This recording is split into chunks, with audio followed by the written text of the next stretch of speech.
सहनाववतु सहनौ भुनक्तु सह वीर्यं करवावहै तेजस्विनावधीतमस्तु मा विद्विषावहै। ओम शांति शांति शांति। वैदिक जीवन पद्धति की इस कक्षा में आप सभी का हार्दिक स्वागत है, अभिनंदन है। वेदो अखिलो धर्म मूलम, वेद सब सत्य विद्याओं का पुस्तक है। वेद का पढ़ना, पढ़ाना, सुनना, सुनाना तथा अपने आचरण में लाना हम सभी श्रेष्ठ जनों का, आर्यों का परम कर्तव्य है। कल्याणी वेदवाणी हमको हर प्रकार के ज्ञान से आप्लावित करती है, अभिषिक्त करती है, अभिसिंचित करती है, हमारे जीवन को हरा भरा करती है।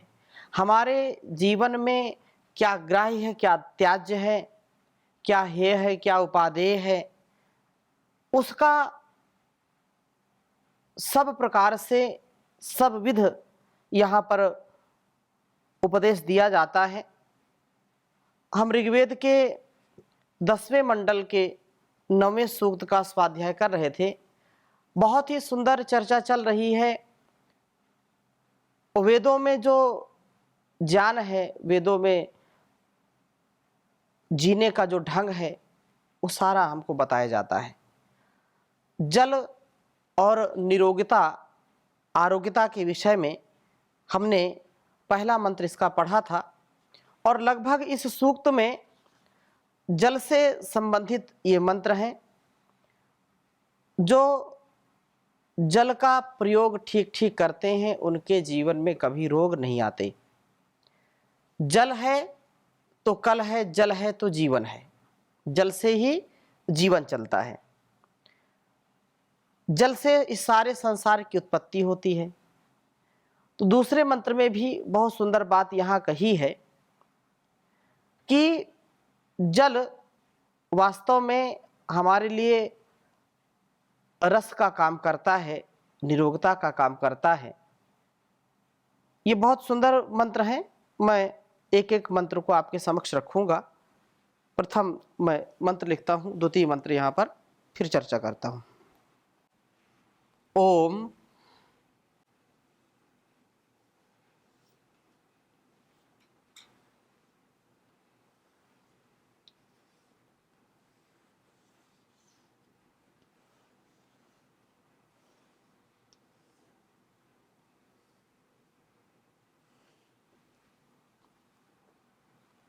यो वह शिवतमो, ओम यो वह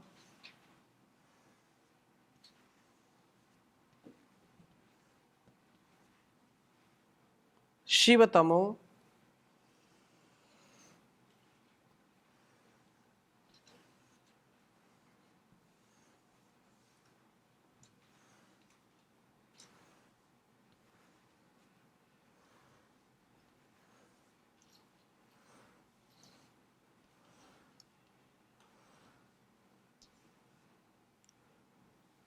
शिवतमो रसस्तस्य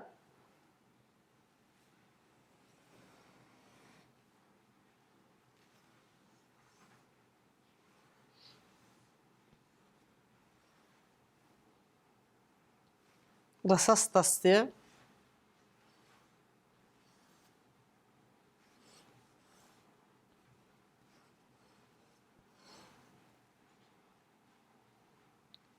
भाज्यतेह नः।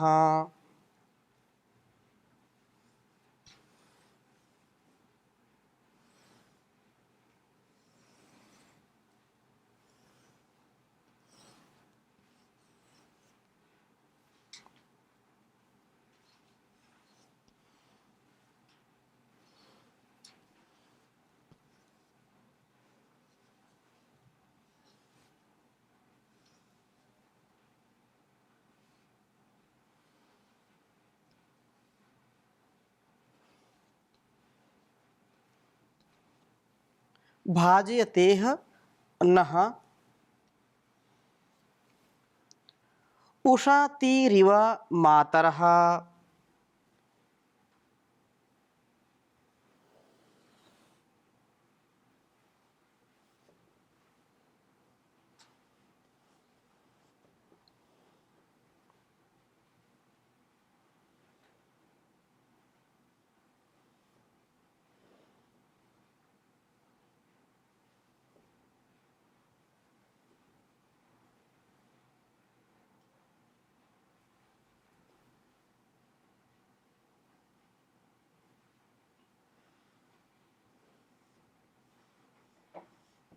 उषतीरिव व मातरः।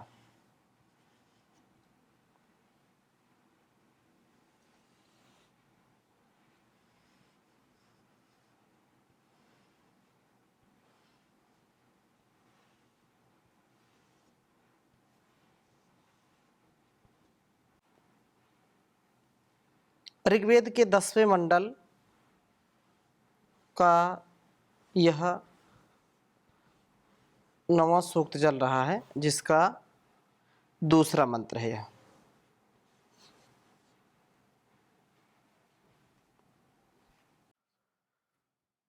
ओम यो वः शिवतमो रसस्तस्य भाजयते हनः उषतीरिव मातरः।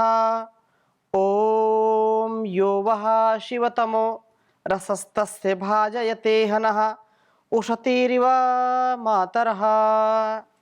प्रार्थना यहाँ पर सुस्पष्ट है कि हे जलों, यह जो तुम्हारा शिवतमः अत्यंत कल्याण करने वाला रस है, नह हमें, यह इस जीवन में तस्य उसका भाजयता भागी बनाओ।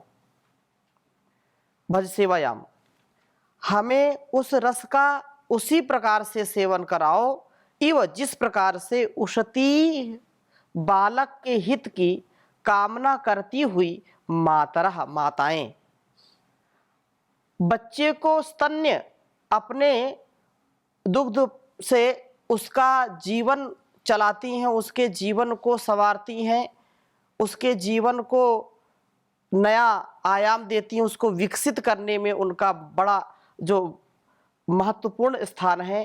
तो जैसे माता अपने शिशुओं को अपने दुग्धपान से, स्तन्य से उसको बड़ा करती है, उसको पालती पोसती है, उसको संस्कार देती है, उसी प्रकार से हे जलों, आप भी हमको यशस्वी बनाइए, आप अपने रस से हमको तृप्त करिए। जैसे माता अपने बच्चे को हित से युक्त करती है, बच्चा माता के दूध का पान करके पूर्ण निरोगी होता है। बीच में कुछ लोग कहने लगे थे कि नहीं, माँ का दूध नहीं पिलाना चाहिए, कुछ नए नए लोग एक्सपेरिमेंट करते रहते हैं, लेकिन अब फिर कहने लगे जो हमारी परंपरा थी कि नहीं, अगर बच्चे को माँ के स्तन का दूध नहीं मिलता है तो बच्चे की रोग प्रतिरोधक क्षमता घट जाती है, बच्चा जल्दी जल्दी बीमार होने लगता है। माँ के स्तन का दूध उसके लिए अमृत का काम करता है। लोगों ने फिर से वही बात की जो हमारे ऋग्वेद, यजुर्वेद, सामवेद, अथर्ववेद, ये वेदों में जो उपदेश है, जो उपनिषदों में, जो हमारे आयुर्वेद ग्रंथों में उपदेश है, उसी को आज फिर लोग मान रहे हैं। और यह बात बिल्कुल सत्य है कि जो विधाता ने व्यवस्था की है वह संसार के जो कृत्रिम लोग कुछ चाहते हैं वो कभी हो नहीं सकता, उसका साइड इफेक्ट बहुत है।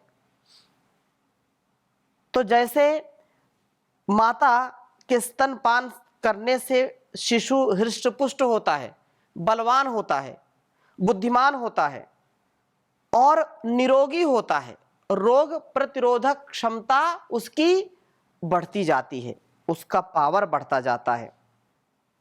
उसी प्रकार से हम जलों के रस का सेवन करते हुए निरोगता व पुष्टि को प्राप्त करते हैं।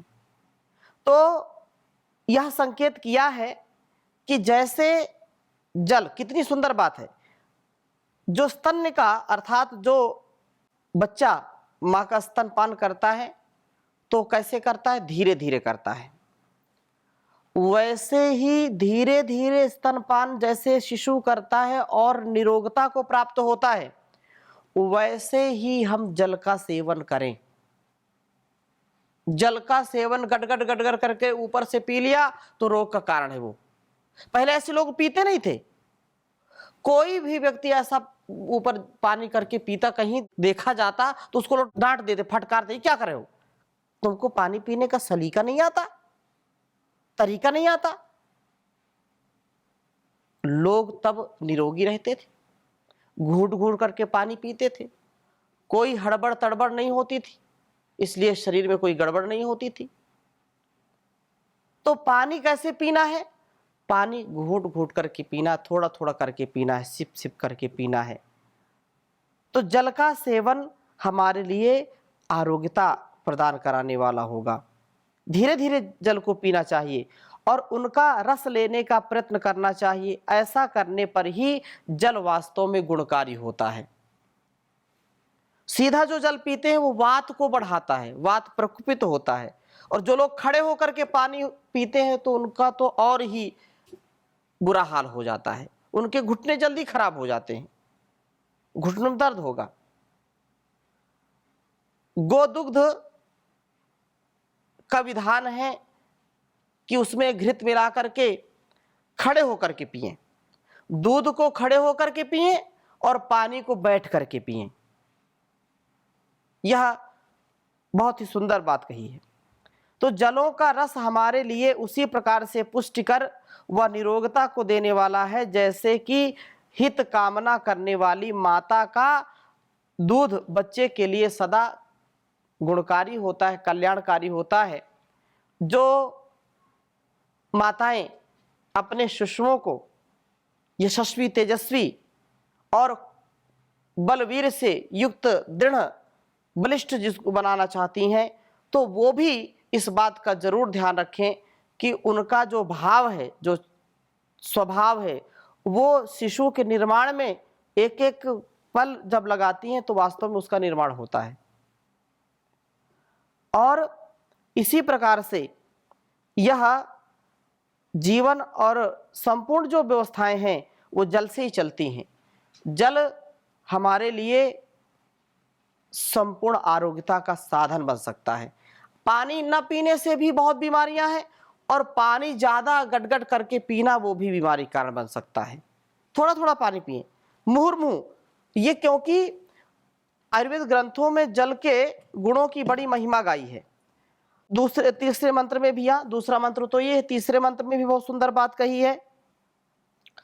ओम तस्मा अरम गमाम यो यस्य क्षयाय जिन्वथा आपो जन यथा चनः। ये कहा कि हे आप, हे जलो, यस्य क्षयाय, जिस रस के निवास के हेतु से आप जिन्वथा हमें प्रेरित करते हो, हमें पोषित करते हो, दोषों को दूर करके तृप्ति व प्रसन्नता का अनुभव कराते हो, वह आपके तस्मा, उस रस के लिए आरम गमाम, हम जो है खूब गाएं, अर्थात उस रस को खूब ही प्राप्त करने का प्रयत्न करें। जलों में एक रस है जो कि हमारे जीवन को निरोगी, निर्मल और सशक्त बना करके हमें प्रसन्नता का अनुभव कराता है। हम उस रस को प्राप्त करने का पूर्ण प्रयत्न करें। हे आपहा, हे जलों, आप और न हमें जन यथा, विकसित शक्ति वाला करो अथवा जनन शक्ति से युक्त करो। वस्तुतः यह जो स्पष्ट है कि जलों का समुचित प्रयोग हमारे जीवन को अच्छा बनाता है। धातु रोग या नपुंसकता भी जल के अनुचित सेवन से अथवा अल्प सेवन से भी ये समस्या बढ़ जाती हैं। जो उचित मात्रा में जल का सेवन करते हैं, चाहे स्त्री हो या पुरुष हो, तो दोनों का सामर्थ्य बढ़ता है, दोनों में तेजस्विता आती है और उनकी संतानें भी तेजस्वी होती हैं। तो अपने शरीर को हम निरोगी बनाएं, हर इंद्रिय हमारी शक्तिशाली हो, इसका हमको प्रयत्न करना चाहिए, क्योंकि जल वास्तव में जीवन देने वाला होता है। जल का गुण बहुत ही सुंदर राज निघंटु में बताया है। कहा है कि जल का जो सामान्य गुण है उसका हमको ज्ञान जरूर होना चाहिए। हम कोई भी खाद्य सामग्री जब लेते हैं या भोज्य पदार्थ लेते हैं तो हमको यह अवश्य ज्ञान होना चाहिए कि इसके गुण क्या है, इसके अवगुण क्या है, इसको खाने पीने से क्या लाभ है और ना खाने से क्या हानि है, या कौन सी वस्तु खाने से जो है ज़्यादा हानि हो जाएगी, कौन कम उचित मात्रा में ग्रहण करने से शक्ति प्रदान करेगा। तो बहुत सुंदर बात कही है जल के विषय में। कहा है कि पानीयं मधुरं हिमं रुचिकरं तृष्णाविशोषापहं मोहाभ्रान्तिनिवारणं च कुरुते भोक्तान पंक्तिं सदा निद्रालस्य निवारणं विषहरं स्रोतसुषुसंतर्पणं पीतं धीबलवीर्यपुष्टिजननं नष्टाङ्गपुष्टिप्रदं नष्टाङ्गपुष्टिप्रदम्। पानीयम मधुरम हिमम रुचिकरम, जो जल का गुण है, जो पानी अर्थात पानी भी तो पीने के योग्य, जो उसको पानी बोलते पानीयम, तो ये मधुर होता है। क्या होता है? मधुरता से युक्त होता है, शीतल होता है, रुचिकर होता है। यह तृष्णा और विशोष मोह भ्रांति आदि को नष्ट करने का उपाय है। और जो भोजन हम कर लेते हैं उसको पचाने का काम करता है, नहीं तो पेट में जलन शुरू हो जाए। भोजन के समय उसमें जलीय तत्व भी रहते हैं। यदि केवल रूखा सूखा आप खा लें और पानी ना पिए तो पेट में जलन शुरू हो जाती है। तो उचित मात्रा में पानी अवश्य पीना चाहिए। भोजन के अंत में पानी ना पिए, भोजन से पहले थोड़ा सा पानी पी लें और बीच में 2-3 घूंट पी सकते हैं। और नहीं पीना चाहते हैं तो भोजन को खूब चबा चबा करके करें, उसको बिल्कुल लिक्विड कर दें, तरल कर दें, और फिर आधा 1 घंटे बाद भोजन के पानी पिएं जब प्यास लगे आपको। उस समय आप चूके नहीं, नहीं तो फिर उस समय जब पानी की मांग होती है हमारे शरीर को, जठराग्नि हमारी प्रदीप्त होती है और वह जब उस समय पानी नहीं देते हैं तो फिर रोग उत्पन्न हो जाते हैं, आंतों के रोग हो जाते हैं, पाचन तंत्र के रोग हो जाते हैं, खट्टी डकारें आने लगती हैं, जलन होती है, गैस बनती है, अनेक जो है बाधाएं आती हैं, अनेक प्रकार की व्याधियां आ जाती हैं शरीर में। इसलिए यह निद्रा आलस्य का निवारण करने वाला है। जिनको ज़्यादा निद्रा आती है, आलस्य आता है, वो जल का सेवन करते हैं। विषहर, ये विष का शमन करती है।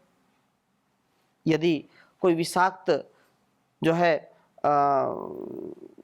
कीड़ा मकोड़ा किसी को काट ले, डंक मार दे, तो जल चिकित्सा बहुत उत्तम है उसमें। पहले के लोग, हमने सुना है ऐसे कि यदि किसी को सर्प डस लेता था तो उसको मतलब अंतिम संस्कार उसका नहीं करते थे, जल प्रवाहित करते थे उसको। और कभी कभी ऐसी घटनाएं आई कि वो जीवित हो गया। ये कोई जो है गप नहीं है, ऐसी कई घटनाएं मैंने बचपन में हमने सुनी है कि वो जो है जल से उसका विष उतर गया। क्योंकि प्राण हमारे रहते हैं, विष अगर चढ़ भी गया तो कुछ समय तक प्राण रहते हैं। इस प्रकार से ये विषहर है। जल को क्या कहा है? विषहर, विष का नाश करती।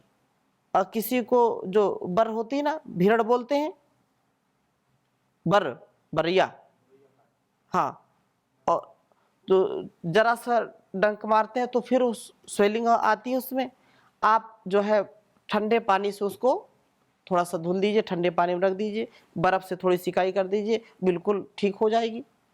जले में, कटे में, जो ये जल चिकित्सा है, ठंडा गरम, अब नेचुरोपैथी में क्या देते हैं, ठंडा गरम जल की चिकित्सा देते हैं, तो उससे बड़े बड़े रोग भी शांत हो जाते हैं, नष्ट हो जाते हैं। इसलिए ये कहा स्रोतस्सु विषहर, स्रोतों को संतृप्त करने वाला है तथा पीने पर बुद्धि, बल, वीर्य की पुष्टि करता है और अष्टांगों को पुष्ट करने वाला होता है। और भी कहा है आगे, पानीयं भ्रमनाशनं क्लमहरं मूर्छा पिपासापहं तन्द्रार्चर्दिविनाशनं बलकरं निद्राहारं तर्पणं हृद्यं गुप्तरसं ह्यजीर्णशमकं नित्यं हितं शीतलं लघ्वाच्छं रसकारणं निगदितं पीयूषवत् जीवनं पीयूषवत् जीवनम। ये कहा कि पानी भ्रम को दूर करता है, चक्कर को। किसी को चक्कर आ रहे हैं, थोड़ा सा मुख धुला दिए, पानी पिला दिया, चक्कर खत्म। ये उसको नष्ट कर देता है चक्कर को। बहुत क्लम थका हुआ है, थका हारा व्यक्ति आया और उसको थोड़ा सा जल दे दें, पाद प्रक्षालन, हस्त प्रक्षालन कर दें, मुख प्रक्षालन कर दें, थोड़ा सा पानी पिला दें, उसको ताजगी आ जाती है, सारी थकान दूर हो जाती है। मूर्छा पिपासा को मिटाने वाला है, बेहोशी को मिटाने वाला है। कोई बेहोश हो जाए तो तुरंत पानी की छींटे मारते हैं, होश में आ जाता है व्यक्ति। तंद्रा आलस्य, छर्दी उल्टी को नष्ट करने वाला है और बलकर है, बल बढ़ाने वाला है। निद्राहर तर्पण होता है, यह हृदय के लिए अच्छा होता है। गुप्त रस वाला है। अजीर्ण या शामक, अजीर्ण को जो है शांत करता है।